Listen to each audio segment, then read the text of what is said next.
For as popular and iconic as Twitter is, it may surprise you to learn it's seemingly always on the brink of going under. But the company got some good news today. And today is February 8th, 2018. Welcome to DT Daily. And believe it or not, Twitter is 12 years old. It went public 4 years ago, but today, for the first time, it actually turned a profit. Company bean counters say the social media mainstay made $91 million in the fourth quarter of last year. Beers all around. Yeah, it's got a ways to go before it catches Apple, but at least it's on the right track for investors. For users, the news isn't so good. The service can't seem to break through the 330 million mark for worldwide tweeters, and the Twitter base in the US actually dropped from 69 to 68 million, the second time it's dipped in the last year. But worldwide, the user count is slowly ticking up. Twitter says the revised 280 character limit is helping there.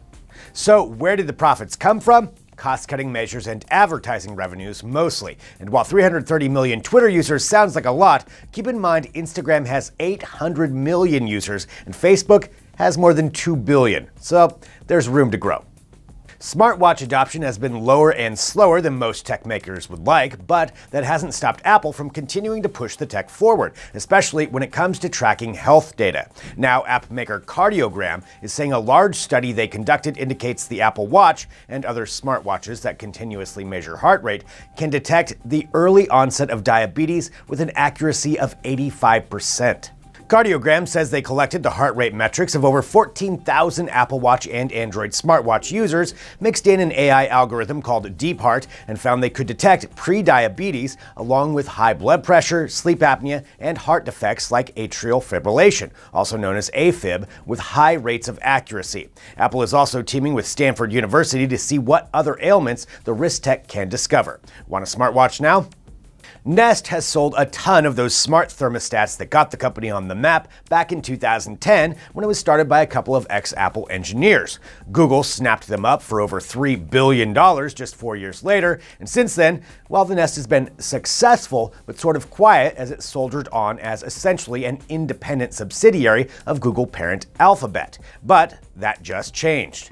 Alphabet just bounced Nest over to Google proper, and it'll come under the purview of Google hardware VP Rick Osterloh, who is also responsible for things like Google Home devices and other smart hardware. I'm sure you can do the math at this point. The smart home tech segment is going to be huge going forward, and Google is going to use Nest's brand cachet to maximum effect as new products with Google Assistant baked in roll out in the years to come. We've got a link to Google's Nest announcement over at digitaltrends.com, and we have more tech news on our Facebook page and YouTube channel as well. And be sure to tune in to our interactive live podcast, Trends with Benefits. It's on at 2:30 p.m. Pacific today, and we invite you to join us. Thanks for watching. We'll be back again tomorrow.